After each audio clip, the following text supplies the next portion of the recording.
கருத்துக்கள் நடத்துகின்ற போராட்டங்கள், பெரியாரை வெளியேற்றும் போராட்டங்கள், இந்திய அரசு என்பது ஆரிய வைசிய ஆரிய பிராமண இந்தி ஏகாதிபத்திய அரசு என்று வரையறுத்தவர்கள் நாங்கள்.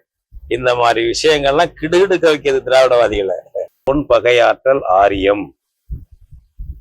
இந்திய ஏகாதிபத்தியவாத கட்சிகளான பாஜக, காங்கிரஸ். நம்பர் 2 தமிழ்நாட்டுக்குள்ள சீர்குலைவு கட்சிகளான திராவிட கட்சிகள். தமிழர் தாயகத்தை அழிப்பது என்பதை நான் அவருடைய தொடர் நடவடிக்கைகள் புரிஞ்சுக்கிறேன். இப்படிப்பட்ட ஒரு அழிவு வேலை. எனவே தமிழ் இனமும் விருத்தியாக வேண்டாம் என்ற நோக்கத்துல சொல்லியிருக்கலாம். அவர் ஏற்கனவே கற்ப பைய அறுத்துக்கன்னு சொல்லியிருக்காருங்க. மனித குலமே அழிஞ்சு போன பிறகு அப்புறம் யாருக்கிட்ட சமத்துவம் இருக்கு, எங்க இது இருக்கு? பெண்ணுரிமைக்கு எல்லாம் நம்ம தான் பேசுறோம். நம்ம தமிழ் தேசியத்துல மனிதர்கள் அனைவரும் சமரம், தமிழர்கள் அனைவரும் சமம், ஆணும் பெண்ணும் சமம், இதுவே தமிழர் அறம் என்று சொல்றோம். அதுக்காக நான் என்ன வேணாலும் விலை கொடுக்க தயார். இந்திய அரசு என்பது ஆரிய வைசிய ஆரிய பிராமண இந்திய ஆதிக்க அரசு. அதுதான் காங்கிரசும் பாஜகவும் இந்திய ஏகாதிபத்திய கட்சிகள் என்பது எங்களுடைய வரையறுப்பு. இதெல்லாம் கண்டு நடுங்கி கிடக்குறாங்க. தமிழ்நாட்டுல பெரியாரின் சீர்திருத்தத்தினால், கருத்துக்களால் அல்லது ஒரு புரட்சியால ஏதோ ஒன்று வச்சுங்களேன், அடைந்த முன்னேற்றம் என்ன? கடவுளை வணங்குபவன் காட்டு மிராண்டி, கடவுளை பரப்பியவன் அயோக்கியன் சொல்றாரா? அதை வச்சுங்கடா, அதெல்லாம் மறுக்காதீங்கடா. இதெல்லாம் ஒரு சோசியல் சயின்ஸ் ஆங்க. இது 38ல இந்திய எதிர்ப்பு போராட்டம் நடத்தினது இந்தி கூடாது, அந்த இடத்தில் ஆங்கிலம் வேண்டும் என்பதற்காகத்தானே தவிர தமிழ் வேண்டும் என்பதற்காக அல்ல.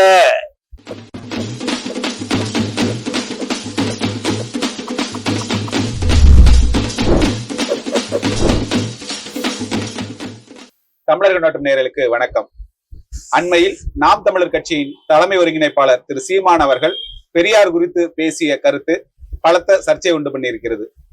அந்த கருத்து குறித்தும் அவர் மீதான நடவடிக்கைகள் குறித்தும் தமிழ் தேசிய பேரியக்கத்தின் தலைவர் ஐயா பே மணியரசன் அவர்களோடு இன்றைக்கு நாம் உரையாட உள்ளோம். ஐயா வணக்கம். ஐயா வணக்கம் ராஜா. ஐயா, கடந்த 9ஆம் தேதி கடலூர்ல செய்தியாளர் சந்திப்புல நாம் தமிழர் கட்சியின் தலைமை ஒருங்கிணைப்பாளர் சீமான் ஒரு செய்தியாளர் கேட்ட கேள்விக்கு பெரியாருடைய பெண்ணியம் பற்றி பெரியார் சொன்னதாக இவர் கூறிய கருத்து பெரும் சர்ச்சையும் கண்டனத்தையும் உருவாகிறது. அதை ஒட்டி பல்வேறு அமைப்புகள், திராவிட அமைப்புகள், பல்வேறு அமைப்புகள் தமிழ்நாட்டின் 11 மாவட்டங்கள்ல அவர் மீது 62 வழக்குகள் பதிவு பண்ணியிருக்கிறாங்க. இன்னும் குறிப்பிட்டு சொல்ல போனீங்கன்னா மதுரையில ஒரு வழக்கறிஞர் ரமேஷ்ன்றவர், நான் வழக்கு கொடுத்தேன், வழக்கு எடுத்துக்கல அப்படின்னு உயர்நீதிமன்றத்துக்கு போயிட்டு உயர்நீதிமன்றத்துல இருந்து ஒரு டைரக்ஷன் வாங்கியிருக்கிறார். இந்த மாதிரி வழக்கு பார்த்தீங்கன்னா 20ஆம் தேதிக்குள்ளார அறிக்கை தாக்கல் செய்யணும்னு அந்த நீதிபதிகள் இருக்காங்க. இது பற்றி உங்களுடைய கருத்து என்ன? சீமான் அவர்கள் மீது இந்த வழக்கு பதிவு செய்யுங்கன்னு சென்னை உயர்நீதிமன்றத்தின் மதுரை அமர்வு ஒரு வழிகாட்டல் கொடுத்து ஆணையிடுவது, இதெல்லாம் இந்திய அரசமைப்பு சட்டத்தின் கருத்துரிமைக்கு நேர் எதிரானது. சென்னை உயர்நீதிமன்றத்தினுடைய மதுரை பிரிவு சொன்ன அது உச்ச நீதிமன்றத்துக்கு போனா நிக்காது. அது இன்னும் மற்றபடி இன்னும் 2-3 நீதிபதிகள் அதை பத்தி பேசக்கூடிய சூழ்நிலை வந்தாலே அது நிக்காது. அது சீமான் பேசியதுல உடன்பாடு இல்லை, மறுப்பு இருக்கு, அதுக்கு ஆதாரம் இல்லை என்றால் கண்டனம் பண்ணுங்க. அதை விட்டுட்டு அப்படி பேசினதே எதை நாக்க இருப்பேங்கிறது மாதிரி உடனே துடிக்கிறதும், அவர் வீட்டுல போய் நான் ஆர்ப்பாட்டம் பண்ண போறேங்கிறதும் மிகையான நடவடிக்கைகள், முன்விரோதம் காரணமாக எடுக்கக்கூடிய நடவடிக்கைகள். சீமான் மீது உள்ள முன்விரோதம் கருத்து அவர் தமிழ் தேசியம் பேசுறாரு, பரவலா கொண்டு போறாரு. அதனால அவங்களுக்கு இப்ப ஈவேரா அவர்களை அவர் விமர்சனம் பண்றாரு. அதனால ஒரு காழ்ப்புணர்ச்சியை வைத்துக்கொண்டு இதை பயன்படுத்துவது இந்திய அரசமைப்பு சட்டத்தை வழங்கி இருக்கக்கூடிய 19 ஆர்டிகல் 19 வழங்கி இருக்கக்கூடிய அடிப்படை உரிமைகளுக்கு முரணானது, எதிரானது. அதற்கு நீதித்துறையே துணை போகக்கூடாது என்பது என்னுடைய கருத்து. இப்ப அந்த சீமான் அவருடைய அந்த செய்தியாளர் சந்திப்பிலே பாத்தீங்கன்னா பெரியாருடைய மொழி இனம் பற்றி அவர் சொன்ன கருத்துக்கள் எல்லாமும் அவர் சொல்லியிருக்கிறார். ஆனால் அதெல்லாம் பெரிய அளவுல விமர்சிக்கப்படல, சர்ச்சை ஆகல. பெண்ணுரிமை குறித்து அவர் பேசிய கருத்துக்கள், அதாவது பெரியார் பேசிய அவர் சொன்ன கருத்துக்கள் தான் சர்ச்சையா இருக்கு. இதை பற்றி நீங்க என்ன கருதுங்க? பெரியார் அந்த பெண்ணுரிமை கருத்துக்கள், அந்த பெண்ணுரிமை பற்றி ஈவேரா பல கொச்சையான சமூக அறிவியலுக்கு புறம்பான கருத்துக்களை சொல்லியிருக்காரு. நான் 2-3 சொல்றேன். அது ஒரு பக்கம். அது நாம் தமிழர் கட்சி தலைவர் சீமான் அவர்கள் சொன்னது அந்த ஒரு விஷயம் இருக்குல்ல, தாய் மகள் அதுன்னு சொல்லி, அந்த மாதிரி நான் படிக்கல. ஏன்னா முழுசா ஈவேரா அவரை வரி விடாம படிச்சு தெரிஞ்சுக்கிட்டவன் நான் இல்லை, நான் படிக்கல. அது இருக்கா இல்லையா என்பது தெரியவில்லை. அது இல்லை என்று திராவிடவாதிகள் கருதினார்கள் என்றால் அது இல்லை என்று மறுங்க. அப்படி சொன்னதுக்கு கண்டனம் பண்ணுங்க. அதுக்கு மேல உலகம் போச்சுன்னு ஏன் தாண்டி தப்பி குதிக்கணும்னு சொல்ல வர்றாரு. அவர் பெண்களை பற்றி, பெண்ணுரிமையை பற்றியே ஒரு கொச்சையான கருத்துக்களை சொன்ன ஒரு ஈவேரா. உதாரணமா சொல்றேனே, பெண்ணுரிமை எல்லாரும் பேசணும், அது ஒரு மாற்றுக்கிறது, இன்னைக்கும் பேசணும். கர்ப்பப்பையை வெட்டிக்கங்க அப்படி விட்டு அடுத்தது கர்ப்பமே நீங்க கர்ப்பம் தரிக்க கூடாது. பாருங்க, அது இந்த தம்பிகள் ஒரு புத்தகம் போட்டிருக்காங்க, பெண் அடிமையானால் தந்தை பெரியார். ஏற்கனவே அவர் பேசினதுப்பா, அதை எடுத்து தொகுத்து போட்டிருக்காங்க. அதுல பாத்தீங்கன்னா ஏன் அடிமையானால், பெண் ஏன் அடிமையானால், அதெல்லாம் பெருசா பேசுவாங்க. அதை சொல்றாரு பாருங்க, பெண்கள் சுயேட்சைக்கு கற்பம் என்பது கொடிய விரோதமாக இருக்கின்றது. பெண்களுக்கு சொத்து வருவாயும் தொழிலும் இல்லாதால் குழந்தை வர்க்க மற்றவர்கள் ஆதரவு எதிர்பார்த்து தெரிவித்திருக்கிறது. அதனால்தான் கண்டிப்பாய் பெண்கள் பிள்ளை வருவதை நிறுத்தியே ஆக வேண்டும் என்கிறோம். அடுத்தது நிறைய இருக்கு இதுல மாதிரி. பெண்களில் பிரம்மச்சாரிகளும் சங்கராச்சாரி முதலியவர்களும் ஏற்படுவதற்கும் சுதந்திரத்தோடு வாழவும் பல கோடி ரூபாய்க்கு அதிபதியாகவும் பல ஆண்களும் பெண்களும் போற்றி புகழ்ந்து வணங்கும்படியான ஸ்தானத்தை கைப்பற்றவும் இந்த கற்பமே தடையா இருந்து வருகிறது. இந்நிலையில்தான் பெண்கள் விடுதலைக்கும் சுயேட்சைக்கும் முன்னேற்றத்துக்கும் அவர்கள் பிள்ளை பெறுவது என்பதை நிறுத்த வேண்டும் என்று நாம் சொல்கின்றோம். கர்ப்பத்தடை விஷயமாய் கருதும் காரணம் இருந்த போதிலும் நாம் சொல்லுகின்றோம், ஒருவரும் கர்ப்பத்தடை விஷயமாய் கருதும் காரணம் எப்படி இருந்த போதிலும் நமக்கும் மற்றைய கர்ப்பத்தடைக்காரருக்கும் கர்ப்பத்தடை அவசியம் என்பதில் அபிப்பிராய பேதம் இல்லாமல் இருப்பது குறித்து நாம் மகிழ்ச்சி அடைகிறோம். இந்த கர்ப்பத்தடையை நிரந்தரமா பண்ணிக்கணும், ஒரு குழந்தை கூட பெற்றுக்கூடாது என்பது. இன்னும் சில கூட்டங்கள்ல கர்ப்பப்பையை அறுத்தறிஞ்சிருங்க அப்படிங்கிறதெல்லாம் அவர் ஈவேரா சொன்னது. இப்ப கர்ப்பப்பையை அறுத்துட்டு பெண்கள் கருத்தரிக்க சமூக ரீதியாக பெண்கள் ஒடுக்கப்படுறாங்க. பெண் ஒரு பிள்ளை பெற்றுக்கிற எண்ணம் கிடையாது. அதனால பெண் விடுதலைக்கான ஒரு அடிப்படையான கூறாதானே அவர் பாரு. அதான் அந்த கர்ப்பத்தடை பண்ணிக்கிட்ட பெண்ணு விடுதலை அடையும், அந்த பொண்ணுக்கு குழந்தைகள் இருக்காது, மனித குலம் அழிஞ்சிரும்ல. மனித குலம் அழிஞ்ச பிறகு ஈவேராவுடைய சீர்திருத்த கருத்துக்களை சுடுகாட்டுல போய் சொல்றது கூட ஆள் இருக்காது. ஈவேராவின் கருத்துக்களை சுடுகாட்டுல சொல்றது கூட ஆள் இருக்காது. இது என்ன விஷயம்? இது யாராவது ஒரு உலகத்துல யாரும் சொல்லுவாங்களா அது மாதிரி? இது என்னன்னு சொல்றது? ஒரு நல்ல தெளிந்த ஒரு தன்மையோட அறிவாற்றலோடு சொன்னார்னு சொல்ல முடியுமா? இதை அவர் ஏற்கனவே கற்ப பைய அறுத்துக்கன்னு சொல்லியிருக்காருங்க. மனித குலமே அழிஞ்சு போன பிறகு அப்புறம் யாருக்கிட்ட சமத்துவம் இருக்கு, எங்க இது இருக்கு? பெண்ணுரிமைக்கு எல்லாம் நம்ம தான் பேசுறோம். நம்ம தமிழ் தேசியத்துல மனிதர்கள் அனைவரும் சமரம், தமிழர்கள் அனைவரும் சமம், ஆணும் பெண்ணும் சமம், இதுவே தமிழர் அறம் என்று சொல்றோம். அந்த பெண் அடிமைத்தனம் இன்னும் நீடிக்கிறது, நம்ம தமிழ் சமூகத்திலே நீடிக்கிறது. அது என்னென்ன வகையில நீக்கப்பட வேண்டும், அதுக்கு பெண்கள் போராடினா மட்டும் மற்றது ஆண்களும் போராடணும், ஒத்துழைக்கணும் என்ற கருத்துக்கள் பலது விரிவா சொல்லிட்டு இருக்கோம். அது மாதிரி சொல்லி மாற்றங்களை கொண்டு வர வேண்டியதானே தவிர அதை விட்டுட்டு நீ குழந்தையே பெத்துக்காத அப்படின்னாக்க மனித குலமே விறக்காது. அவர் பேச்ச உலகம் முறை கேட்டாங்க வச்சுக்கோங்க, மனித குலமே இருக்காது. முதல் விஷயம் அது இருக்காது. அப்புறம் யாருக்கு? என்னுடைய கருத்து என்னன்னா, தமிழர்கள் வம்சமற்று போகணும் அப்படிங்கிற ஒரு நோக்கம் அவருக்கு இருந்துக்கலாம். ஏன்னா தமிழர்களுக்கு திராவிடன்னு பேர் வைக்கிறார்ல, தமிழ் இனம் வம்சமற்று போயிடட்டும் அப்படிங்கிறதுனால இனவெருத்தி எல்லாம் போடுங்கிற ஒரு உள்நோக்கம் இருந்ததா என்ற ஐயப்பாடு எனக்கு இருக்கிறது. இல்லை என்ன இப்படி யாரும் சொல்ல மாட்டாங்க. அதாவது இப்ப நம்ம தாய் மகள் போக்குவரத்து எல்லாம் ஒரு பக்கம், சேலத்துல ஒரு மாநாடு நடத்துறாங்க 1971 ஜனவரி 23, 24 2 நாள் மாநாடு, மூட நம்பிக்கை ஒழிப்பு மாநாடுன்னு நடத்துறாங்க. அந்த மாநாட்டுல நிறைய தீர்மானத்தை எதிர்த்து பெரிய பிரச்சனைகள் ஆச்சு. அது அதுல என்ன தீர்மானங்கள்னா, முக்கியமா எதிர்ப்புக்குள்ளானது, ஒருவன் மனைவி மற்றவனை விரும்புவது என்பதை குற்றமாக்க கூடாது. ஒருவன் மனைவி மற்றவனை விரும்புவதை குற்றமாக்க கூடாது. அதனுடைய விளக்கங்கள் பல இதுகள் இருக்கு. இதுதான் பெரிய எதிர்ப்புக்கு உள்ளாச்சு. அப்புறம் அவங்க பேசுறவங்க எல்லாம் ஆண் மனைவி இவங்களை வாழும் பொழுதே இன்னொரு பெண்ணோட தொடர்பு வச்சுக்கிறான் அது பெண்ணும் மனைவியும் அது ஆண்களோட தொடர்பு வச்சுக்கலாம் அப்படின்லாம் அதை பேசுறாங்க. அதெல்லாம் பெரிய சர்ச்சையாயிடுச்சு. இந்த தீர்மானத்தை ஒட்டியது வந்து இப்ப இதுல என்ன சொல்றோம்னா, ஆணும் பெண்ணும் பண்ணும்போது, குடும்பம் நடத்தும் போது சில விலகல்கள் வரும். வேறொரு பெண்ணோட ஆணுக்கு தொடர்பு என்பது பரவலா இருக்கிறது. அது மாதிரி பெண்ணுக்கும் சில இடங்கள்ல, பல இடங்கள்ல தொடர்புகள் இருக்கிறது. இத பெண் பண்ணாக்க பெரிய குற்றமான சொல்றது, ஆண் பண்ணாக்க அது குற்றமில்லாத போல செய்யறதுங்கிறது அந்த மனநிலை கூடாது. 2 பேருமே தங்களை திருத்திக் கொள்ள வேண்டும். அப்படி ஒரு விலகலா போய் இருக்கும்போதுதான் மறுபடியும் திருத்தி 2 பேரும் ஒன்றாக இணக்க வாழ்க்கை வாழ வேண்டும். ஆண் அப்படி செஞ்சா அது பெரிய குற்றம் இல்லை, பெண் அப்படி செஞ்சா குற்றம் என்பது போல மனப்பான்மை கூடாது என்று சொன்னா அது தப்பு கிடையாது. பெண் அப்படி போறதுக்கு உரிமை வேணும். இவர் அவருடைய கண்டுபிடிப்பு இருக்குல்ல, பெண் ஆண் ஆண் போறதையும் திருத்தணும், ஆணையும் திருத்தணும். பெண்ணும் போறது இருக்கு, இல்லாம இல்ல, அதையும் திருத்தணும். அதனால பெரிய போயிடுச்சு சொல்லிட்டு குடும்பத்துல மம்பு பண்ணிக்காம திரும்ப மீண்டும் ஒரு ஒருங்கிணைந்து நல்லபடியா வாழுங்க. அதனால எல்லாம் தீட்டு வந்துட்டு மாதிரி நினைச்சிட்டு இருக்காதீங்க. அதுக்கப்புறம் அந்த மாதிரி விலகெல்லாம் இல்லாம பாத்துக்கோங்க. அந்த மாதிரி ஒழுக்க விலகம்லாம் எல்லாம் பாத்துக்கிறது இருங்க. நடந்துட்டா அது பெரிய பாவங்கிற மாதிரி எல்லாம் பண்ணிட்டு இருக்க வேண்டியது சொல்லு. ஒரு இணக்கப்படுத்துறதுக்கு அந்த உதாரணத்தை சொல்லலாம். அது மாதிரி இல்லது, பெண்ணுக்கு மட்டும் அவன் போறான் இல்லையா, நீனும் அப்படி போய்க்க. அப்ப அதான் எதிர்ப்பு வந்தது. இந்த மாதிரி ஒரு பொறுப்பற்ற ஒரு இதுங்க. மற்றபடி பெண் உரிமையை பேசும்போது அதுக்குள்ள தன்மையோட பேசலாம், அதுல ஒண்ணும் இல்லை. ஆண் மட்டும் இப்படி நாளம் பண்ணலாம், பெண்ணு இருக்கக்கூடாது. 2 பேரும் அப்படி இப்ப இல்லாம ஒரு பாத்துக்கங்க அப்படிங்கிறது கொடுக்கணும். அந்த மாதிரி இல்லாம பெண் அது மாதிரி செய்யலாம். ஏன்னா எதையுமே ஒரு ஒழுங்குபடுத்துறது கிடையாது. அது உரிமையை மீட்க வேண்டும், அது ஒரு ஒழுங்குக்குள்ள இருக்க வேண்டும் என்பதெல்லாம் கிடையாது.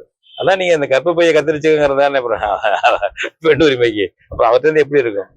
பொதுவா பெரியாரியவாதிகள் சொல்வது என்பது, பெரியார் ஒரு சமூகத்தை சீர்திருத்த வந்தவர்கள். அவர் ஒரு கழகக்காரர். ஏற்கனவே இருக்கக்கூடிய அநீதிகளுக்கு எதிரான கழக குரல் தான் பெரியாருடைய குரல்.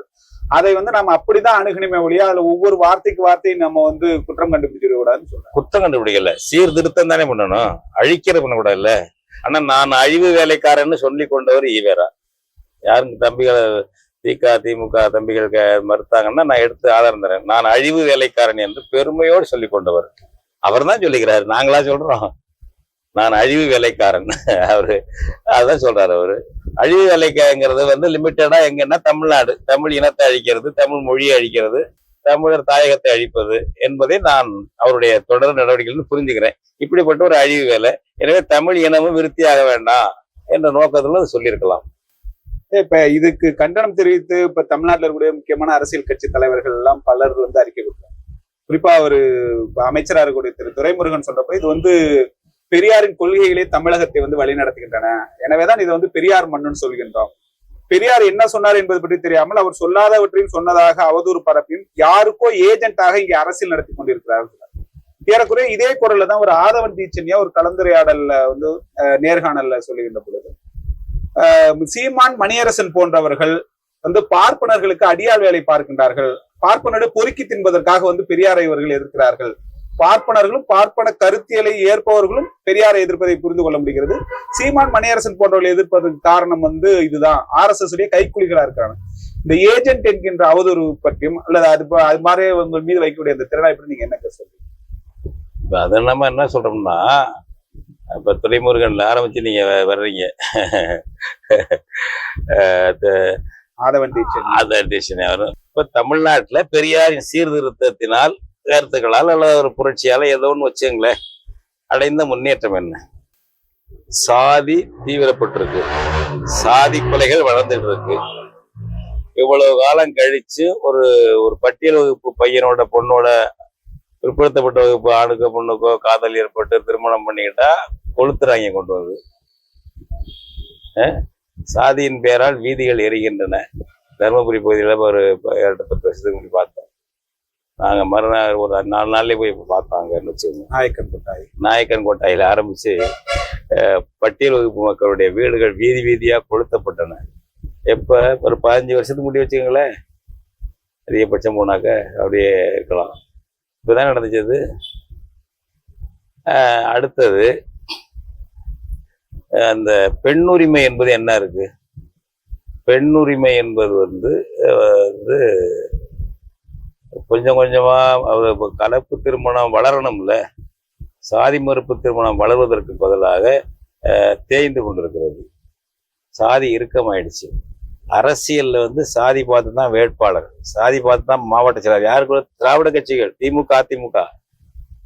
மத்தவட கொடுங்க. அப்புறம் அது புரட்சியில புடம்போ பெரியார் கொள்கையுடைய வளர்ச்சியாக இவை நடந்திருக்கணுமே. பெரியார் கொள்கையினுடைய சீரழிவுனாலதான் இது நடக்குது. ஏன்னா அது உண்மையா அவர் பேசலது அப்படின்னா திருந்திருப்பானுங்க. வந்து கொஞ்சமா திருந்திருக்கும், ஒரு சமூக முன்னேற்றம் ஏற்பட்டிருக்கும், ஒரு சீர்திருத்தம் வரணும்ல. ஒரு கட்சியில ஒரு ஒரு வெக்கமா இருக்காதா? எனக்கு நம்ம நண்பர் வந்து, நான் மதிக்கக்கூடிய நண்பர் ஆவண்ணா ராசா பெரம்பலூர் தொகுதியில வெற்றி பெறாரு நாடாளுமன்றத்துக்கு. அவருக்கு வந்து அப்ப அது வந்து பட்டியல் வகுப்பு தொகுதி, தனி தொகுதியா இருக்குது. அதை வந்து ஏதோ ரொட்டேஷன் முறையில அவங்க வந்து அத பொது தொகுதியா மாத்துறாங்க. அவர் ஊர் சொந்த தொகுதி, அது பிரபலமான ஒரு ராசா. அங்க பகுத்தறிவு தந்தையினுடைய பேரனா யார் இப்ப இருக்கிறது, அல்லது கருணாநிதி பகுத்தறிவு மகன், பகுத்தறிவு தந்தையோட பேரனே மு.க. ஸ்டாலின், திராவிட மாடல். இந்த செட்டு எல்லாம் சேர்ந்துக்கிட்டு எங்கடா தனித்தொகுதி இருக்கிறத பார்த்து நீலகிரியில கொண்டு போய் தனித்தொகுதி நிறுத்துறாங்க. ஆராசாவை பெரம்பலூர் தொகுதி விட்டுட்டு. அப்ப இது பெரியாருடைய சீர்திருத்த வளர்ச்சியா, பெரியார் சீர்திருத்தத்தின் போலித்தனத்தின் வெளிப்பாடா? வளர்ந்துருக்க துறைமுருகன் என்ன என்ன துறைமுருகனுக்கு என்ன தெரியும்? அரசியல் கொள்ளைதான் தெரியும். என்ன தெரியுங்கிறேன். தெரியாம இல்ல துறைமுருகன்லாம், விவரங்கள்லாம் நம்ம அப்படி ஏமாந்துடக்கூடாது. இப்படியே இந்த பல்லுல மட்டம் தட்டி வச்சுக்கணும். பெரிய ஈவேரா வழிபாட்டுல வச்சுக்கிட்டு நம்ம ஓட்டு வாங்கிட்டு போகணும். சொந்தமா சிந்திக்க விட்டோம்னாக்க நம்மளை காலி பண்ணிடுவாங்க. அதனால ஈவேராவை தாண்டி சிந்திக்காதீங்கடா. தமிழ் காட்டு மிராண்டி மொழி சொன்னாரா, அது ஒரு நன்மை தான் சொன்னாருன்னு வச்சுங்கடா. என்ன, கடவுளை வந்து கற்பித்தவன் முட்டாள், கடவுளை வணங்குபவன் காட்டு மிராண்டி, கடவுளை பரப்பியவன் அயோக்கியன் சொல்றாரா, அதை வச்சுங்கடா. அதெல்லாம் மறுக்காதீங்கடா. இதெல்லாம் ஒரு சோசியல் சயின்ஸ் தாங்க இது. கடவுளை வந்து வணங்குபவன், கடவுளை கற்பித்தவன் முட்டாள், கடவுளை வணங்குவன் காட்டு மிராண்டி. உலகம் பூரா ஸ்பேஸுக்கு விட்டுட்டு போய் திருப்பதி வெங்கடேஸ்வராவில் போய் சாமி விட்டு வர்றாங்க இஸ்ரோ விஞ்ஞானிகள். அதை பத்தி எல்லாம் ஒரு சோசியல் சயின்ஸ், ஒரு சமூக அறிவியல் படியான ஆய்வோ எதுவுமே இல்லாம பேசினா, தமிழன்னா தமிழச்சியே மட்டம் தட்டி வைக்கணுங்கிறதாங்க நோக்கம். தமிழ் இனத்துல இருந்துகிட்டு துறைமுருகெல்லாம் பேசுறது என்னன்னா, இனத்தை காட்டி கொடுக்கறது, இன அழிவுக்கு துணை போறது. ஏன்னா அவங்க லாபம் அடைகிறாங்க அந்த திராவிட அரசியல்ல. அதானிக்கு அடுத்தபடியா வந்தாலும் வந்துருவாரு துறைமுருகன் அவன் அடுத்தாப்புல, புரியுங்களா? அம்பானி அதானின்னு நம்ம தமிழ் இனத்துல இல்லைன்னு நினைக்கிறோம்ல, வந்தாலும் வரலாம். அந்த மாதிரியான இது அள்ளி தர்றது திராவிட அரசியல் அவருக்கு தந்துருக்கு. அதுக்கு விசுவாசமா இருக்கணும்னா, அது விசுவாசம் மட்டுமில்ல, அது தொடர்ந்தா தான் நம்ம பேர பிள்ளைகளும் கொள்ளையடிக்க முடியும் என்ற கருத்துல அதை சொல்லுவாங்க. இதெல்லாம் ஒரு ஒரு ஒரு சமூக அரசியல் அறிவியல் சார்ந்ததா? கடவுளை வணங்குவது முட்டை, கடவுள் இல்லைன்னு சொல்லு, தப்பு இல்லை, கடவுள் உண்டுன்னு சொல்லுதா? நம்ம முன்னோர்களே சொல்லிட்டாங்க அதெல்லாம்.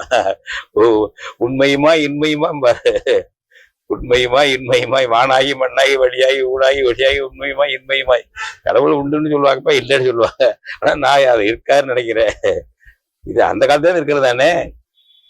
நான் திரும்ப சொல்றது, கம்பர் சொல்லுவார் யுத்த காண்டத்துல பாட்டு, கடவுள் இருக்காரா இல்லையாரு, ஓ யோகியதே அப்படி இருக்கு, எங்க யோகியதே என்ன வருது பாரு. ஒன்றே எண்ணின் ஒன்றேயாம், பலவென்று உரைக்கின் பலவேயாம், அன்றே எண்ணின் அன்றேயாம், ஆம் என்று உரைக்கின் ஆமேயாம், இன்றே எண்ணின் இன்றேயாம், உளதென்று உரைக்கின் உடவேயாம், நன்றே நம்பி குடி வாழ்க்கை நமக்கு இங்க என்ன பிழைப்போமா. இதான் காட்ட கடவுள் வாழ்த்து கம்பர் சொல்றாரு. கடவுளே உன் கதியே அப்படி இருக்கு, என் கதி என்ன ஆக போகுது, எங்க கதி என்ன ஆக போகுதும்பா. இந்த சர்ச்சை தமிழ் இனத்துல எப்பவும் உண்டு. கடவுள் மறுப்பு, இருப்பு, எதிர்ப்பு எல்லாம் உண்டு. அது எல்லா சமூகத்திலும் இருந்திருக்கலாம். நெற்றிக்கன் திறப்பினும் குற்றம் குற்றமே, கடவுளா தானே பேசினவன் தமிழை எழுதி வச்சிருக்கானுங்க. அது நடந்த சம்பவமா இல்லையே தெரியாது, நமக்கு தெரியாது. இப்படி இருக்கணும்னு எழுதி வச்சிருக்கான். கடவுளே தவறா சொன்னாலும் எதிர்த்து பேசுறா அப்படின்னு சொல்லி வச்சிருக்கானுங்க. இந்த மாதிரி இனத்துல வந்து நீங்க இங்க இருந்துகிட்டு அவன் முட்டாளு இவன் முட்டாளு, அதை பண்றான் இதை பண்றான்னு பேசிட்டு இங்க கூத்தடிக்கிறது என்ன ஆகுது? அடுத்தது இதெல்லாம் பேசினா உடனே பாஜக ஆளு, RSS ஆளு. பாஜக வகுப்புவாத கட்சி இல்லை. சான்று கொடுத்தவர் யாருங்க? திராவிட சிந்தனையில் ஈவேராவுக்கு பிறகு அடுத்த ஆசானாக விளங்கிய கலைஞர் கருணாநிதி. பாஜக வகுப்புவாத கட்சி என்று மற்றவர்களால் சொல்லப்படுகிறது. அது வகுப்புவாத கட்சி அல்ல என்பதை மக்களிடம் கருத்துருவாக்க வேண்டியது திமுகவின் பொறுப்பு. கலைஞர் கருணாநிதி முரசொலி 26/3/1999. மறுக்க சொல்லுங்க. ஆனால் இன்றைக்கு இப்ப இந்த சர்ச்சை குறித்து பேசுகின்ற இப்ப சுபவியாக இருக்கட்டும் அல்லது ஆதவன் தீட்சணையாக இருக்கட்டும், இப்ப நீங்களும் வந்து RSS உடைய வேலை திட்டத்தை செயல்படுத்துறீங்க, பிஜேபி உடைய கையாளாக செயல்படுறீங்கன்னா இதுக்குதான் சொல்லுங்க. கருணாநிதி முரசொலி வந்ததுங்க 26/3/1999. வகுப்புவாத கட்சி அல்ல. அது மட்டுமல்ல, அந்த ஆண்டுதான் பாஜகவோட திமுக கூட்டணி. முதல்ல என்ன பண்ண நைஸா அந்த கட்சியை வகுப்பாத கட்சியில முதல்ல வாஜ்பாய் பிரதமர் ஆகிறதுக்கான நான் ஆதரிக்குவேன். ஒரு கெட்ட மரத்தில் நல்ல கனின்னு ஆரம்பிச்சாரு கருணாநிதி. தந்திரத்தை பாருங்க. அப்புறம் போக போக பாஜகவே வகுப்புவாத கட்சி இல்லை. அடுத்தது அதுல வந்து நெடுஞ்சாலைத்துறை அமைச்சராக டிஆர் பாலு இருந்தாரு, காங்கிரஸ் ஆட்சியில இருந்தாரு, அதுல இருந்தாரு. இந்திய எழுதினாங்க முதல்ல இந்திய, அதாவது இந்திய போராட்டத்துக்கு பிறகு இந்தியா அழிச்ச பிறகு ரயில்வே எல்லாம் எழுத பயப்படாங்க, எழுதல. அதுக்கப்புறமும் திமுக இந்திய போராட்டம் நடந்துச்சு. அது மாதிரி தொடர்ந்துகிட்டு இருந்தது. அதனால வந்து இந்திய ரயில்வே எல்லாம் எழுதுறதில்ல. தேசிய நெடுஞ்சாலைங்கிற விருதை தமிழ்நாட்டில் எழுத ஆரம்பிச்சது டிஆர் பாலு அந்த மந்திரியா இருக்கும்போது தான். அதை கேட்டாங்க. நாங்க அழிச்சோம். தமிழ் தேசிய பேரியக்கம் நம்ம கூட்டணி, நாங்க தமிழ் தேசிய முன்னணின்னு வச்சிருந்தோம். நாங்க தியாகு, நம்ம பொடிலன் மற்ற தோழர்கள்லாம் சேர்ந்து வச்சிருந்தோம். அது எல்லாரும் போய் அழிச்சோம். அங்கங்க அழிச்சோம். இந்த அப்ப முதல்ல வந்து சென்னையிலேருந்து திண்டிவனம் வரைக்கும் தேசிய நெடுஞ்சாலை, அவ்வளவுதான். இந்த பக்கம் காஞ்சிபுரத்தில் ஒரு பக்கம் வெளில இருந்துச்சு. நாங்க சென்னையிலேருந்து திண்டிவனம் வரைக்கும் உள்ளதான் அழிச்சோம். மயிலத்துல இருந்து அந்த திண்டிவனம் தோழர்கள் அவங்க அழைச்சிக்கிட்டு இருக்க வர்றாங்க. நாங்க இங்கேருந்து சென்னையிலேருந்து அழைச்சிக்கிட்டு போறோம். அந்த இதுல இருந்து கீழே தாம்பரத்துக்கு அடுத்தாப்புல இருந்து ஆரம்பிச்சது. வந்து அப்ப சொன்னாரு கருணாநிதி. அதுக்கு பிறகு ரொம்ப எழுதினாங்க. அது பிறகு மற்ற மாநிலங்கள்லாம் தேசிய நெடுஞ்சாலையில கிட்ட இந்தியில எழுதியிருக்கு. இங்க வந்து கிலோமீட்டர் அதிகம், ரொம்ப தூரத்துக்கு அடுத்தாப்புல ஒரு இடத்துல எழுதியிருக்கு, அவ்வளவுதான். இல்லை அது நாங்க அதை அந்த மாதிரி பண்ணியிருக்கிறோம். எப்படி இதுல எல்லாம் இப்படி எல்லாம் பண்ணி இந்திய எழுதுறது உங்க ஆட்சியில, நீ மந்திரியா இருக்கும்போது. இப்போ வகுப்புவாத கட்சி இல்லைன்னு உங்க கருணாநிதி சொன்னாரு. இப்போ நாங்க தமிழ் தேசிய பேரியக்கம் தெளிவா சொல்றது, நம்பர் 1 பகையாற்றல் ஆரியம். இந்திய ஏகாதிபத்தியவாத கட்சிகளான பாஜக, காங்கிரஸ். நம்பர் 2 தமிழ்நாட்டுக்குள்ள சீர்குலைவு கட்சிகளான திராவிட கட்சிகள். நான் கூடுதலாக மோடியையும் பாஜகவுடைய ஆரியத்துவ கட்சி கொள்கையையும் தான், அவர்களுடைய இந்துத்துவை தான் எதிர்த்து வர்றோம். கட்டுரைகளாகட்டும் பரப்புரையா இருந்தாலும் நான் செஞ்சுட்டு வரோம் தமிழ் தேசிய பேரியக்கம். அடுத்தது அவனோட கூட்டு சேர்றது யாரு? நீ காங்கிரஸ் யாரு? 400 பேரை தமிழ்நாட்டில் 65ல சுட்டுக் கொண்ட கட்சி. சிவகங்கை சேர்ந்த மாணவன் அண்ணாமலை பல்கலைக்கழகத்துல 1965 ஜனவரி 27 அவங்க ஊர்ல இந்திய ஊர்ல வரும்போது சுட்டு கொல்லி துடிக்க சாகடித்த கட்சி காங்கிரஸ். அந்த கட்சியோட கூட்டணி சேர நீ அவங்க வந்து அவன் என்னென்ன கொண்டு வந்திருக்கான். இன்னைக்கு பாஜக கொண்டு வந்ததெல்லாம் யார் தயாரிச்சது? நம்ம படிச்சவர் தானே. ஆதவன் டீச்சர் தம்பி எல்லாம், ஆதவன் டீச்சர் எல்லாம் நண்பர். ஒரு என் வயசு இருக்கு அல்லது என்னோட கொஞ்சம் எல்லாம் குறைவு இருக்கும். அவங்களாம் படிச்சவங்க தானே. நீங்க சொல்றீங்க பல பேர். இன்னைக்கு ஜிஎஸ்டி மாநில உரிமையை பறிச்சது எந்த கட்சிங்க? காங்கிரஸ் திமுக கூட்டணியில தயார் பண்ணீங்க. மாநில விற்பனை வரியை ரத்து பண்ணிட்டு, மாநில அரசு வசூலிக்கிற விற்பனை வரியை ரத்து பண்ணிட்டு மத்திய அரசு வசூலிச்சு எடுக்கிறது, அவங்க ஒரு பங்கு ஒரு பிச்சை போடுறது மாநிலத்துக்கு கொஞ்சம் அப்படின்னு ஜிஎஸ்டி தயார் பண்ணியது காங்கிரஸ் கூட்டணி. மன்மோகன் சிங் ஆட்சியில திமுக மந்திரியா இருக்கு. அதை செயல்படுத்தியது பின்னாடி வந்த பாஜக. நீட்டு அப்படியே நீட்டு கண்ணீர் விடுறிய நீலி கண்ணீர் விடுறிய ஸ்டாலின் தம்பி உதயநிதி.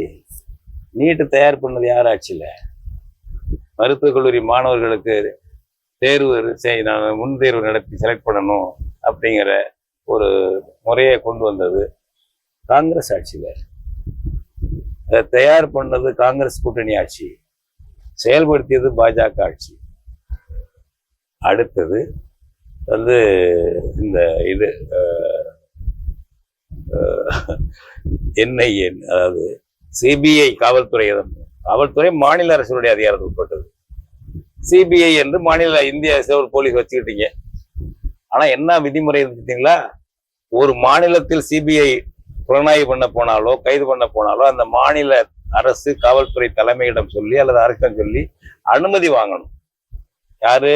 டெல்லி போலீஸ் சிபிஐ, இந்திய அரசு போலீஸ் சிபிஐ. அதான் இன்னைக்கு இருக்குது. அத குப்பை கூடத்துக்கு போடுறது மாதிரி என்ன பண்ணீங்க, என்ஐஏன்னு கொண்டு வந்தீங்க, நேஷனல் இன்வெஸ்டிகேஷன் ஏஜென்சி. அது என்ன, அந்த தேசிய புலனாய்வு மையம் முகமை. அது என்னன்னா எந்த மாநிலத்தை விரும்புதோ அங்க போய் எவனை வேணாலும் விசாரிக்கலாம், கைது பண்ணலாம். அது விரும்புற இடத்துல உள்ள ஒரு நீதிமன்றத்தை இது என்ஐஏ கோர்ட்டுன்னு டிக்ளேர் பண்ணலாம். அதுல அது கேஸ் வழக்கு நடக்கும் என்று என்ஐஏ தயார் பண்ணது காங்கிரஸ் திமுக கூட்டணி ஆட்சி, மன்மோகன் சிங் ஆட்சி காலத்துல. அதை செயல்படுத்தியதுதான் பாஜக ஆட்சி. நீங்க சொல்றீங்கல்ல நாங்க பாஜக பிடி முன்னு யாரு, நம்ம ஆதவன் டீச்சர் என்ன யாராரு சொல்றாங்க, நீங்க யாராரு? ஒரு துரைமுருகன். துரைமுருகன் கொடுங்க, அந்த பேச வேண்டியதில்லை, அது வேற கொஸ்டி. அதெல்லாம் ஆதவன் டீச்சர் எல்லாம் எழுதுறவர், சிந்திக்கிறவர். மனச்சாட்சியை விட்டு பண்ணக்கூடாது தோழர்களே. நீங்க நாங்க இதை சொல்றதுனால நாங்களாம் சீமானும் நானும் அந்த இதுக்கு பிஜேபி அல்லது RSS கையாளு சங்கிகிட்ட வாங்கிட்டீங்கிறோம் போறோம் வர்றோம் அப்படின்னு சொல்றீங்க. மனச்சாட்சி விட்டுக்கூடாது. அதாவது பாஜகவோட போய் நத்தி பிழைக்கிறது திமுக வேற எதுவும் கிடையாது. அந்த திமுக கூட்டணி சேர்ந்ததுல இப்பவும் அப்படித்தான் அது இருக்கு. இதெல்லாம் இந்த காங்கிரஸ இதெல்லாம் நீக்குன்னு ஸ்டாலின் சொல்லுவாரா? இந்தியா கூட்டணி சேர்ந்திருக்கீங்கல்ல, நீட்டை நீக்கி அனைத்து இந்தியாவும் நீட்டை நீக்கிறது ஒரு உடன்பாட்டு போட்டு கையெழுத்து போடுங்க ராகுல் காந்தி. நீங்களும் அதுபோல ஜிஎஸ்டியை நீக்கிறது, மறுபடி விற்பனை வரி மாநில அரசு சொல்லி கொண்டு வர்றது கோடு. என்ஐஏ வேண்டியதில்லை, மாநில அரசு அனுமதி எல்லாம் போகக்கூடாது, திருத்தமாவது கொண்டு வா. ஸ்டாலினும் ராகுலும் இதுக்கு ஒரு முன்மாதிரியா ஒரு கூட்டறிக்கை விட சொல்லுங்களேன். ஆதவன் டீச்சர் நண்பர்கள்லாம் சேர்ந்து ஒரு போயிடுங்களேன். இல்ல அந்த மாதிரி அதையெல்லாம் என்ன நீங்க எதிர்த்துருக்கீங்க, மாத்திருக்கீங்க, இல்ல மாத்தக்கூடாது. நாங்க அதெல்லாம் எதிர்க்கிறோம். அது போல நான் திரும்ப பல தடவை சொல்லிட்டேன், எனக்கே சொல்றதுக்கு வெக்கமா இருக்கு. RSS ரவியோட போய் அந்தரங்கம் கூட்டாளியா இருக்காரு ஸ்டாலின். சட்டமன்றத்திலே அறிவிச்சார், தனிப்பட்ட முறையில் நாங்க நண்பர்கள். ஆமா நண்பர்கள் தானே. ரவி அதுக்கு எதிரொலித்தாரு.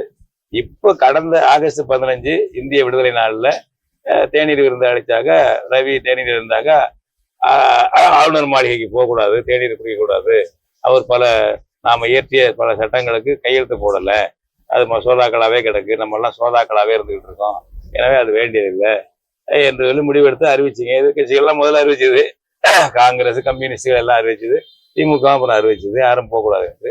அப்புறம் நீங்க MK ஸ்டாலினும் துரைமுருகனும் அந்த கம்பெனி எல்லாம் போய் கலந்துக்கிடுச்சே, அது எப்படி கலந்துக்கிடுச்சு?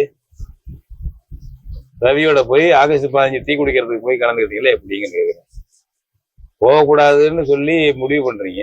இவ்வளவு மோசமா போராட்டம் நடந்துகிட்டு இருக்கு. ரவிக்கும் மாநில உரிமைக்கும் முரண்பாடு ரவியை மாத்துங்கிறீங்க. அந்த ரவி கிட்ட போய் டீ குடிச்சிட்டு வர்றீங்க, எப்படி குடிச்சிட்டு வர்ற? உன்னை விட துரோகி தமிழ் இனத்துக்கு யாரு? MK ஸ்டாலினோட துரோகி யார் இருக்க முடியும்?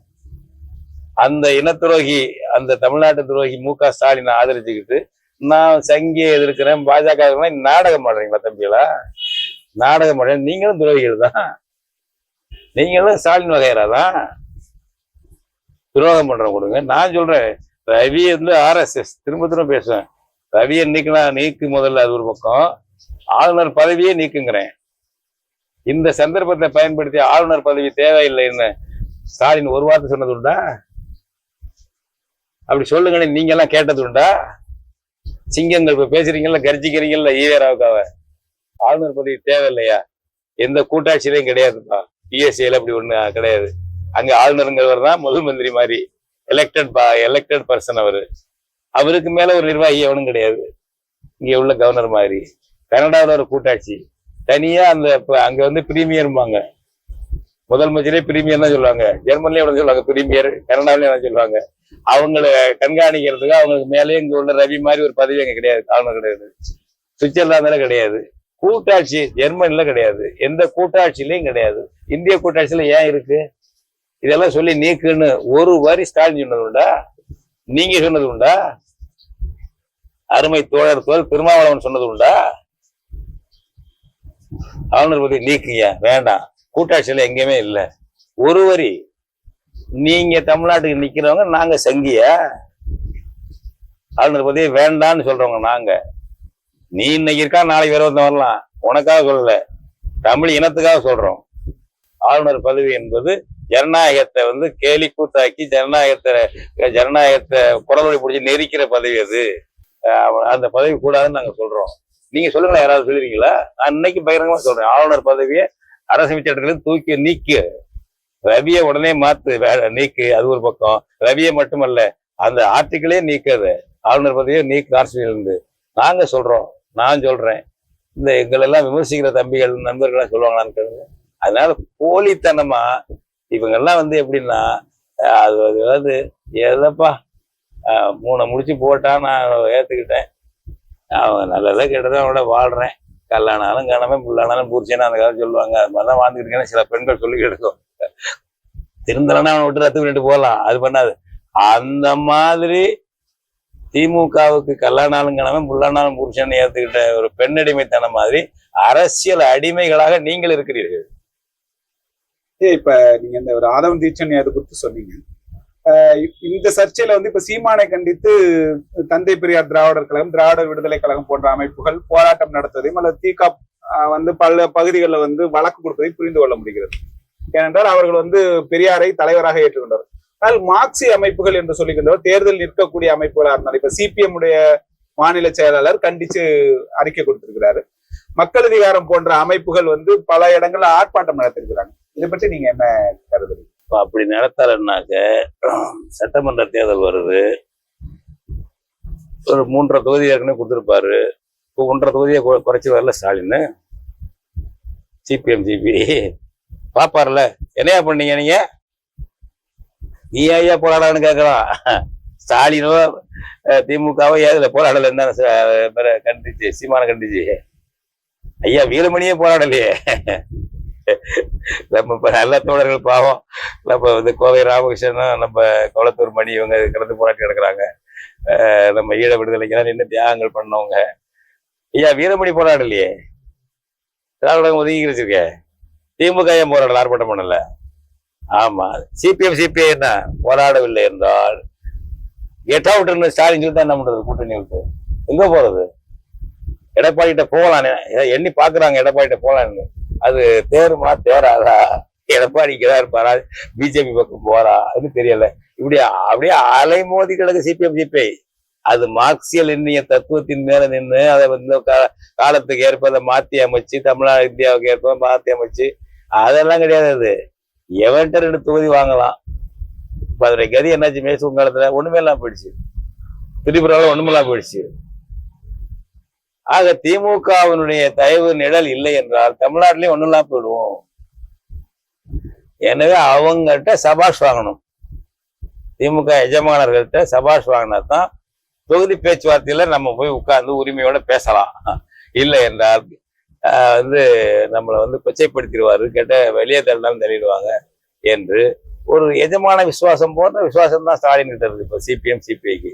அதனால இப்ப அவங்க என்ன பண்ணுவாங்கன்னா, நீங்க மார்க்ஸ் லெனின் ஜேவி ஸ்டாலின் அதெல்லாம் விட முக ஸ்டாலின் தான் அவங்களுக்கு இது, மு கருணாநிதி தான் அவங்களுக்கு தத்துவ ஆசான், கொள்கையாளர். அதனால பெரியாரை பத்தி ரொம்ப சொல்லிக்கிட்டே இருப்பாங்க. மார்க்ஸை சொல்றதை விட பெரியாரை சொல்லிக்கிட்டே இருப்பாங்க. பெரியாரை சொன்னாதான் ஸ்டாலின் கிட்ட தொகுதி வாங்கலாம். அதாவது விசுவாசத்தை நாங்க மார்க்சிஸ்டுகள், லெனின் அவன்கிட்ட புரட்சி பேசுவோம், ஸ்டாலின் போல புரட்சி பேசுவோம், அப்படி இப்படி எல்லாம் நினைச்சு இந்த மார்க்ஸ் போல புரட்சி பேசணும்னு எங்களை ஒதுக்கிறாதீங்க. ஸ்டாலின் உங்க தலைவர், உங்க ஆசான், உங்க குரு ஈவேராவ் துதிப்பாட நாங்க தயார், தொகுதியை மட்டும் குறைச்சிடாதீங்க. இதுதாங்க சிபிஎம் சிபிஐ. சுபவி அவர்கள் சொல்லுகின்ற பொழுது இப்ப சீமானுடைய இந்த பேச்சை மேற்கோள் காமிச்சு வஉசியை விட என்ன பெரியார் என்ன செஞ்சுட்டாரு அப்படின்னு சீமான் சொல்றாரு. ஆனால் அந்த வஉசியை பாராட்டிய நபர், வஉசி உதவி கேட்ட நபர் வந்து பெரியார் தான்.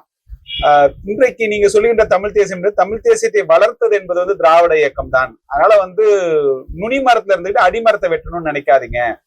பாவேந்தர் போன்றவர்கள் எல்லாம் திராவிட இதுல இருந்து வந்தவங்க தான். அதனால வந்து தமிழ் தேசியத்துடைய வளர்ச்சிக்கு வித்திட்டவர்கள் திராவிட இயக்கம் தான் அப்படின்னு சொல்லி அதான் பல இது சொல்லலாம். தமிழ் தேசியத்தை என்ன வளர்த்தீங்கிற நீங்க? தமிழ் தேசியத்தை சீர்குலைச்சிங்க. ஒரு இந்திய வரலாற்று போனா இந்திய போராட்டத்துல தமிழ்நாடு தமிழருக்கு என்று தமிழ் அறிஞர்கள், தமிழ் உணர்வாளர்கள் முழக்கம் கொண்டாடுறாங்க. அதுல போய் இடையில புகுந்துக்கிட்டு ஈவேரா 37 வாக்குல புகுந்துக்கிட்டு தமிழ்நாடு தமிழருக்கு முழக்கம் கொடுத்துட்டு அடுத்த 39ஆம் ஆண்டே திராவிட நாடு திராவிட அறிக்கைன்னு போயிட்டாரு. உள்ள புகுந்து பண்ணாரு. கடைசியில வந்து 67 68 தமிழ் காட்டுமிராண்டி பாஷை, அதை படிக்காதீங்க, இங்கிலீஷே படிங்க, மனைவியிடமும் இங்கிலீஷ்ல பேசுங்க, கத்துக்கங்க, வேலைக்காரியிடம் இங்கிலீஷ்ல பேசுங்க, தமிழ் சரியான விட்டு ஒழியுங்கள் பேனார்ல. அப்ப வந்து வேறொரு அதுலயே அந்த கான்டெக்ட்ல சொல்றாரு. நான் வந்து இதை 40 வருஷமா சொல்லிட்டு வர்றேன். 38ல இந்திய எதிர்ப்பு போராட்டம் நடத்தினது இந்தி கூடாது, அந்த இடத்தில் ஆங்கிலம் வேண்டும் என்பதற்காகத்தானே தவிர தமிழ் வேண்டும் என்பதற்காக அல்ல. சுவவியுடைய பிதாமகர் சொல்லியிருக்காரு ஈவேரா. அவர் தன்னை நல்லா அம்பலப்படுத்திக்கிட்டாரு. அவர் தமிழுக்காக நிக்கல, இங்கிலீஷ்காக தான் நின்னாரு. அவரது வாக்குமூலம் இருக்குங்க. இல்ல ஆங்கிலம் வந்து ஒரு அறிவியல் மொழி. அதை படிச்சீங்கன்னா நீங்க உலகத்தோடு தொடர்பு கொள்ளலாம், நிறைய வேலை வாய்ப்புகள் கிடைக்கும். அந்த அடிப்படையில தமிழரை முன்னேற்றுவதற்காகத்தான் பெரியார் அப்படி பேசினார். தமிழை படிக்காதுன்னு சொல்றது எதுக்காக? ஒரு அர்த்தம் 2 மொழி 3 மொழி வைக்கிறேன், பூ இருக்கு. தமிழை கட்டாயமா படிக்கணும். இன்னொரு மொழி விருப்ப பாடமா படிக்கிறா, இல்லை இன்னொரு மொழியாக ஆங்கிலம் படிக்கலாம். ஆங்கிலம் படிக்க வேண்டாம்னு யார் சொன்னாங்க? இந்திய எதிர்ப்பு போராட்டம் இருந்தவங்களாம் ஆங்கிலம் படிக்க வேண்டாம்னு சொன்னாங்களா? ஆங்கிலம் படிக்கலாம், ஒரு லாங்குவேஜா மொழியா படிக்கலாம். உலகத்துல தான் நடக்குது. பிரெஞ்சுக்காரங்களுக்கு பெரிய மொழி பெருமிதமும் கர்வமும் உண்டு பிரெஞ்சுக்காரங்களுக்கு. அங்க கூட பிள்ளைகள் இங்கிலீஷ் படிக்குது. போய் நாங்கெல்லாம் போயிருக்கும் பார்த்தோம். இன்னொரு லாங்குவேஜ் அது. இந்த 2-3 அவங்க 2-3 காலேஜும் படிக்கிறாங்க. அவங்க அலுவல் மொழி பிரெஞ்சு தான். பிரான்ஸ்ல, ஜெர்மன்ல டச்சு மொழி தான் அலுவல் மொழி. இன்னொரு மொழி அவங்க இங்கிலீஷ் படிப்பாங்க, அல்லது வேற ஒரு ஐரோப்பிய மொழி படிப்பாங்க. பெரும்பாலும் இங்கிலீஷ் படிப்பாங்க. அது அந்த ஆப்ஷனை வச்சிருக்கான். ஆப்ஷன் மட்டும் இல்ல, அது படிச்சு ஆகணும். ஒரு மொழி மட்டும் படிக்க முடியாது. பிரான்ஸ்ல எல்லாம் 2 மொழி குறைந்தபட்சம் படிக்கணும். அது மாதிரி நம்ம மொழியில வந்து ஒரு நம்ம மொழி பாடமாகவும் அலுவல் மொழியாகவும் தமிழை வச்சுக்கிறோம். ஆங்கிலத்தை படிக்கலாமே, யாரும் வேண்டாம்னு சொல்லவே இல்லையே. எந்த தமிழறிஞரும் வேண்டாம்னு சொல்லலையே. ஆனால் தமிழை படிக்காதேன்னு சொன்னது எதுக்கு? தமிழ் வந்து ஒரு பிற்போக்குத்தனமான மொழி. ஒருத்தன் திட்டிக்கிறது கூட வந்து பெண்களை வந்து அவங்க அம்மாவை இழுத்து திட்டுறாங்க. அதனாலதான் வந்து இங்கிலீஷ்ல அது மாதிரி திட்டுறது இல்லையா? பாஸ்டர்டு திட்டுறது இல்லையா? இங்கிலீஷ் என்ன அப்படியே முற்போக்கான மொழியாக இருந்துருச்சா? எல்லா பிற்போக்கும் ஒரு மொழியில வந்து ஒரு கொள்கலன், ஒரு சமூக கொள்கலன். முற்போக்கு கருத்துகள் இருக்கும், பிற்போக்கு கருத்துகள் இருக்கும், எல்லாம் தான் இருக்கும்.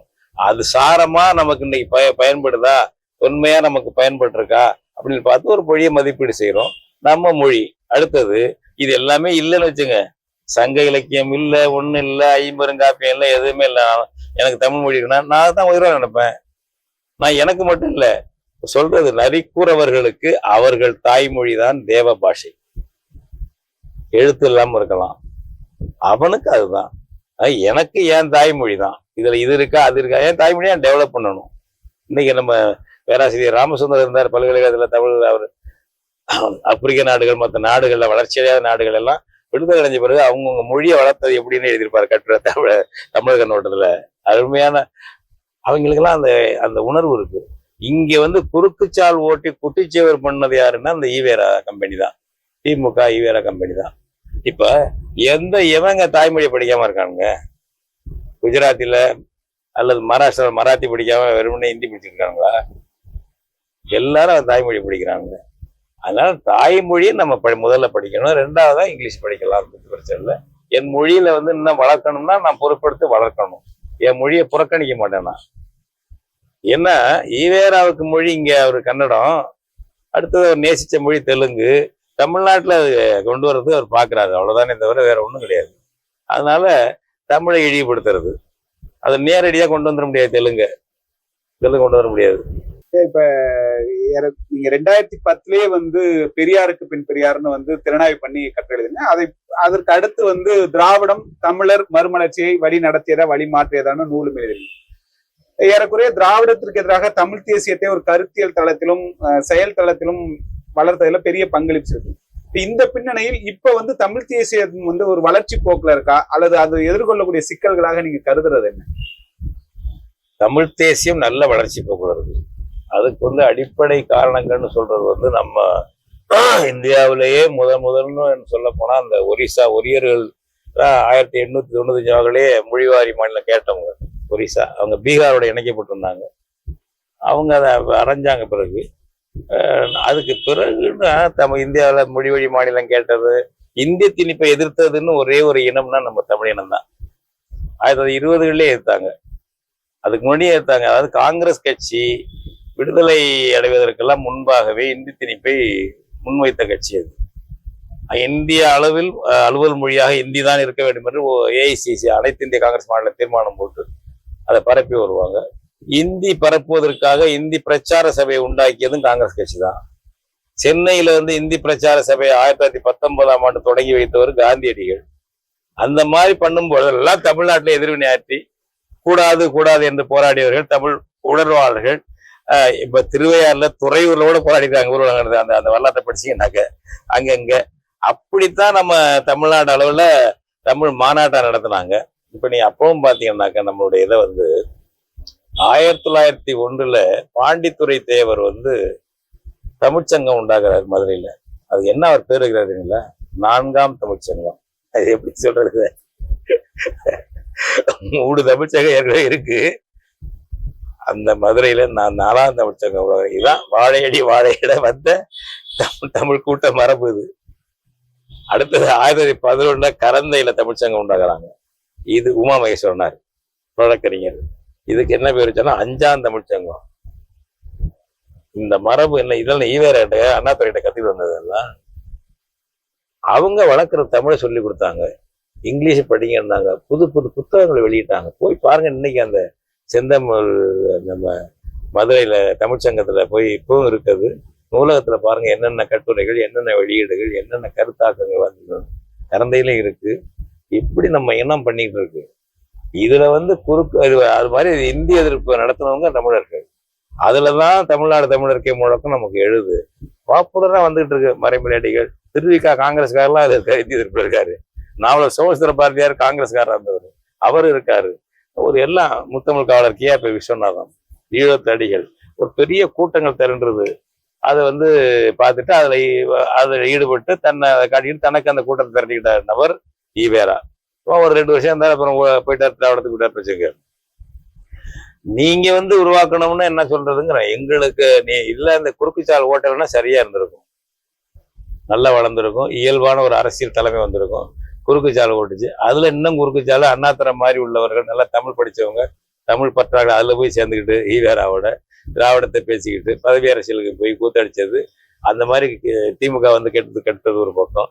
அப்படி திராவிடத்தை பேரது எல்லாம் குட்டிச்சே ஒரு பண்ணிட்டு போயிட்டீங்க.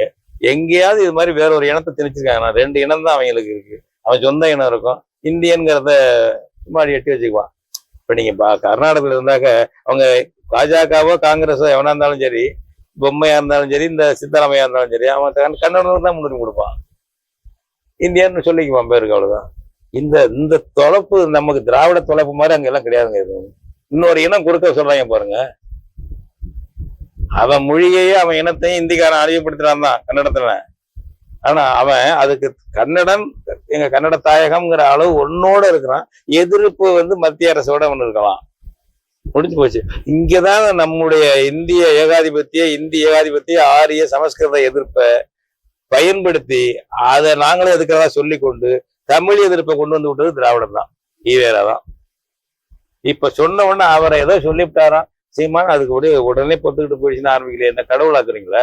கடவுள் கூட விமர்சிக்கலாம்ப்பா, கடவுளோட விமர்சிக்கலாம். சுப்ரீம் கோர்ட்டே சொல்லுது, கடவுள் இல்லை என்பவரும் இந்து மதம் இருக்கலாங்கிறான் சுப்ரீம் கோர்ட் தீர்ப்பு. நான் வேணா தீர்ப்பு எடுத்துக்காட்டுறேன். தீர்ப்புலே இருக்கா 1995 அது ஒரு தீர்ப்பு. நான் கண்ணோட்டத்தில் ஒரு கட்டுரையிலேயே மேற்கோள் காட்டியிருக்கேன். அது மாதிரி அந்த மாதிரி சுதந்திரமான சிந்திக்க வேண்டியவங்களை ஒரு அடிமைகளாக்கி ஈவேரா தான் சொன்னாரு, எல்லாம் பண்ணாரு, போனாரு, வந்தாரு. தமிழுக்கு எதிராக இருந்த ஒரு நபரை தமிழ் இனத்துக்கு எதிராக இன்னொரு வனத்தை தெரிஞ்சவனை கொண்டு வந்து சொல்லுவது என்பது ஒரு தற்கொலை பாதை. தமிழர்கள் இந்த சம்பவத்தை இதை வந்து புரிந்து கொண்டு நல்ல முடிவெடுங்கன்னு கேட்குறேன். சீமான் சொல்லியிருக்காரு, போறாரு வர்றாரு, இது அந்த இது சொன்னார் போனாரு, அது உண்மையா இல்லையான்னு அதுல மட்டும் நிக்காதீங்க. எவ்வளவு தமிழினத்துக்கு எதிராக நண்பர்களைப் போல நம்ம இனத்திலேயே பிறந்த கூட்டம் எவ்வளவு கிளம்பி இருக்கு. இதை எதிர்கொண்டாகணும். இப்போ வளர்ந்திருக்கிறது என்றால் நீங்க கேட்ட கேள்விக்கு தமிழ் தேசியம்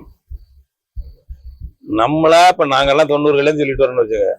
அதெல்லாம் விட பகைவன் கற்றுக் கொடுத்தது அதிகம். இந்தியாவும் சேர்ந்து கொண்டு ஈழத்தில் தமிழினத்தை அழித்து லட்சக்கணக்கில் படுகொலை செய்தது. படுகொலை கடைசியா 2008 2009 படுகொலை என்பது காங்கிரஸிலே உள்ள தமிழர்கள் கூட கண்ணீர் விடக்கூடிய நிலைக்கு தான் இருந்தது. எல்லாருமே அது இன உணர்ச்சி, அது இன்ஸ்டிங்க்ட்பாங்க, இன உணர்ச்சி, தன்னை அறியாம வரக்கூடியது, நானா வரக்கூடியது.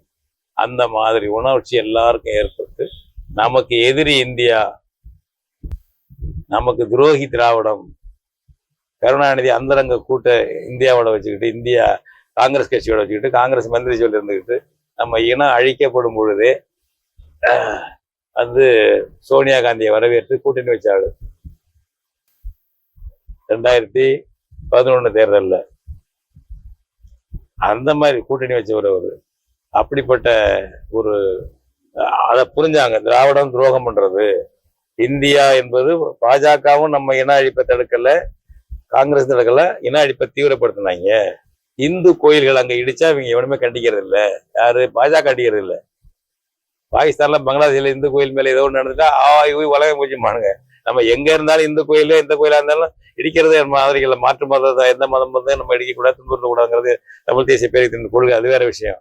ஆனால் நம்ம வந்து நல்லூர் கந்தசாமி கோயில்ல கொண்டு போட்டாலும் அத்வானியோ வாஜ்பாயோ கண்டனம் தெரிவிக்க போட்டாங்க.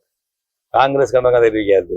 ஏனென்றால் தமிழன் இந்து என்றாலும் கூட அவன் நமக்கு பகைவன் என்பதுதான் இந்திக்காரனுடைய ஆரியத்துடைய வரையறுப்பு. அதுதான்.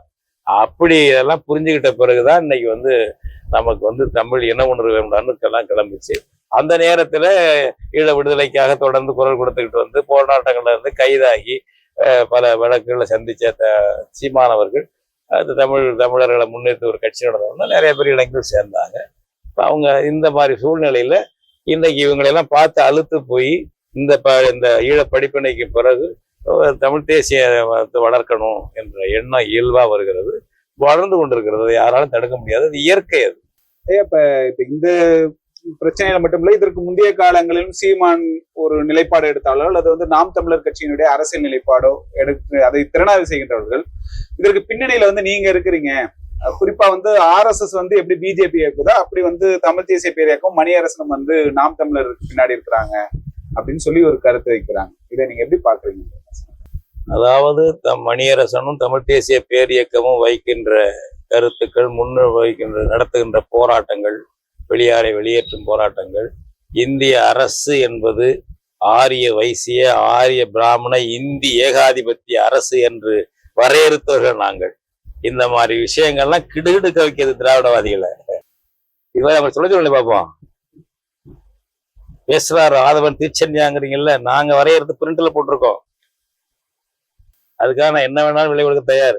இந்திய அரசு என்பது ஆரிய வைசிய ஆரிய பிராமண இந்திய ஆதிக்க அரசு. அதுதான். காங்கிரசும் பாஜகவும் இந்திய ஏகாதிபத்திய கட்சிகள் என்பது எங்களுடைய வரையறுப்பு. இதெல்லாம் கண்டு நடுங்கி கிடக்குறாங்க. இது என்னடா இப்படி சயின்டிபிக்கா சரியா சொல்றாங்களேன்னு.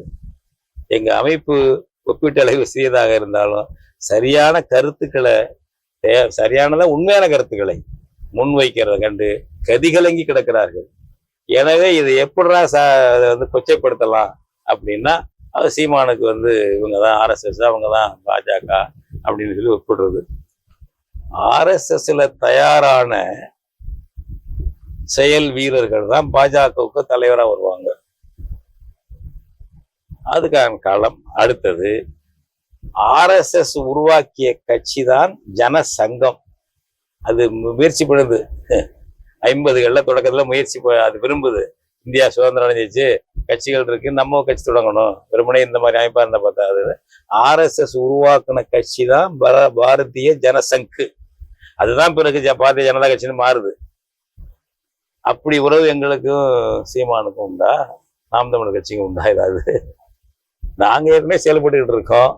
நாங்க உருவாங்குறத நாம் தமிழர் இப்படி கட்சி. உங்களுக்கு சொல்வதற்கு காரணம் என்னவா இருக்கும்? இப்ப இது தெரியாம தெரியாமல் எல்லாம் தெரியும் அவங்களுக்கு. இதெல்லாம் தத்துவ ரீதியாக, அரசியல் ரீதியாக தமிழ் தேசிய பேரியக்கத்தை கண்டு அஞ்சுகிறார்கள். அதை வளர விடாம கிள்ளணும். இப்ப சீமான் வந்து சிலர் பேசுறத வச்சுக்கிட்டு அவரை வந்து அவருக்கு எதிராக பல பிரச்சனைகளை கிளப்பலாம், போகலாம். பொய்யாக அவதூறாகவும் கிளப்பலாம். சீமானை பற்றி அவர் அங்க போனவங்கிறாரு, இங்க போனவங்கிறாரு கிளப்பலாம். அப்ப இந்த 2 பேரையும் சேர்ந்து வீழ்த்தணும். அதாவது மக்களை திரட்டி இருக்கிறது சீமான். இதற்கான அசல் தத்துவத்தை உருவாக்கி அதை செயல்படுத்தி கொண்டிருப்பது வந்து தமிழ் தேசிய பேரியக்கம். இது 2ம் திராவிடத்துக்கு ஆபத்து, இந்திய தேசியத்துக்கு ஆபத்து. எனவே இதை எப்படிடா கொச்சைப்படுத்துறது அப்படிங்கிறதுக்காக வந்து இப்படி சொல்றது. அதை விட உங்களுடைய ஏஜென்ட் புரோவோகேட்டர்கள் திராவிடவாதிகள் எப்போதுமே ஆத்திரமூட்டி வந்து பேச வைத்து பகைவர்களால் நடவடிக்கை எடுக்க வைக்கக்கூடியவர்கள். அதனால அது இதை பேசணும். சீமானு சொன்னா உடனே சீமானுக்கு எங்களுக்கு என்ன உறவு இருக்குன்னா சீமான திட்டம் ஆரம்பிக்கணும், விமர்சிக்கணும். எதிர்பார்க்குற அந்த கூட்டம் தான். எனக்கு திறனாய்வு இருந்தாலும் உங்கள்கிட்ட வந்து நான் சொல்ல மாட்டேன். சொல்ல வேண்டிய தேவை இருக்கும்போது சொல்லுவோம். அந்த தற்சார்பு எங்கிட்ட இருக்கு. அந்த கும்பல் என்ன விரும்புது தெரியுங்களா? சீமானுடைய இது RSS அது அப்படின்னு சொன்னாங்க. சீமான் அதெல்லாம் எங்களை சொல்லி எங்களை திட்டி நாங்க எல்லாம் சம்மந்தம் இல்லைன்னு சொல்லணும். நான் திட்டி சீமான அதான் சொல்லணும் என்ற குறுக்கு புத்தியில அது உருவாகிறதே தவிர இயல்பானது இல்லை. அவங்க தனி, நம்ம தனி. அதுல வந்து தமிழ் தேசியத்தை பேசும்போது நாங்க ஒரு தோழமை உறவோடு இருக்கிறோம். அதுல மாற்றுக்கிறது இல்லை. 100க்கு 100 அவங்களும் நாங்களும் ஒன்று இல்லை. வித்தியாசம். தேர்தலில் போட்டிடுறது இல்லை. இன்னும் சொல்ல போனா தேர்தலில் அவங்களை ஆதரிச்சு கூட பிரச்சாரம் பண்றது இல்லை. குறிப்பா தமிழிந்துல நாம் தமிழர் உங்ககிட்ட இருந்து நான் தமிழிந்துன்னு சொல்றது இல்லை, நாங்க சொல்றது இல்லை. அவங்களுக்கு ஒரு மாறுபட்ட கருத்து இருக்கு. அதெல்லாம் இருக்கலாமே, தப்பு இல்லை. நாங்க அதெல்லாம் பெருசாவும் நினைக்கவும் இல்லை வந்து. ஆனா இவங்க ஒருத்தர் திட்டிக்க வைக்கிறது எப்படிதான்? இந்த குள்ளுகப்பட்டவர்கள் இருக்காங்கல்ல, திராவிட குள்ளுகப்பட்டவர்கள், இவங்களை ஒருத்தர் சண்டை போட வச்சுக்கிறது அப்படிங்கிறது தான். நாங்க சுயேட்சையா தான் இருக்கிறோம். அவரும் சுயேட்சையா தான் செயல்பட்டு இருக்காரு சீமானும். இது ஒண்ணும் இல்லை. இது மாதிரி ஒரு அவங்களை தாக்குவதற்கு வழி கிடைக்காதவர்கள். நம்மளுடைய வளர்ச்சி, தமிழ் தேசிய வளர்ச்சி, எங்களுடைய தண்ணீர் விட வளர்ச்சி இல்லை. தமிழ் இனம் தன்னை அடையாளம் கண்டு ஒரு தமிழ் தேசியத்தை ஏற்று இருப்பதை இந்த செட்டுகளால பொறுக்க முடியல. கதிகலங்கி கிடக்குது. ஏன்னா இயற்கையான இன வளர்ச்சியின் பக்கம் நாங்க இருக்கிறோம். இந்த செட்டு செயற்கையா திணிப்பு. அதுவும் வந்து சமஸ்கிருதவாத திராவிடம். அது சமஸ்கிருதவாத ஆரிய திராவிடம். அது ஆரியருக்கு தான் திராவிடம்னு வச்சிருந்தாங்க, பஞ்ச திராவிடர்கள்னு. அந்த திராவிடத்துல இருக்கிற செட்டு அது பிராமணர்களோட அந்த செட்டு. அதனால வந்து இயற்கையான இனம் எழுந்து வருகிறதே. மாப்போசி தோற்றார், ஆதித்தனார் தோற்றார், வெகு மக்கள் இயக்கமாக நாம் தமிழர் வளர்ந்து கொண்டிருக்கிறதே.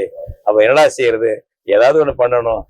என்ன இருந்தாலும் ஒரு அடிப்படையை போட்டு கேடர் பேஸ்டா ஒரு புரட்சிகர தமிழ் தேசியத்தை கட்டி எடுப்பிக்கிட்டு வர்றாங்களே மணியரசன் மற்ற வெங்கட்ராமன் போன்றவர்களும் தமிழ் தேசிய பேர் இயக்கம், அதை எப்படி அவதூறு பண்றது என்ற நிலையில்தான் இந்த மாதிரி சங்கி என்பது, அவர் RSS, அவர் பாஜக என்பது, இந்த மாதிரி கற்பனையாக செய்யறதெல்லாம் வந்து சரக்கு இல்லாத நபர்களுடைய கூச்சல். இது வேற ஒன்றும் இல்லை. நன்றிங்க, வணக்கம். இவ்வாறான பல செய்திகளை, பல சிக்கல்களுக்கு விடை கிடைக்கக்கூடிய செய்திகளை தமிழர் கண்ணோட்டம் வலையொலியில் வெளிப்படுத்தி வருகிறோம். இது தற்சார்பாக செயல்படுவதற்கு நிதி தேவைப்படுகிறது. இந்த நிதியை நம்முடைய மக்களாகிய நீங்கள் தான், இளையோரும் பெரியோரும் நண்பர்களும் தோழர்களும் சான்றோரும், நீங்கள் உங்களால் இயன்ற அளவு என்ன இயலுமோ அந்த நிதியை வழங்குமாறு அன்போடும் உரிமையோடும் கேட்டுக்கொள்கிறேன். உங்களுக்கு நன்றி உணர்வோடும் பொறுப்புணர்வோடும் தமிழர் கண்ணோட்டம் செயல்படும் என்பதை உறுதி தெரிவித்துக் கொள்கிறேன். நன்றி, வணக்கம்.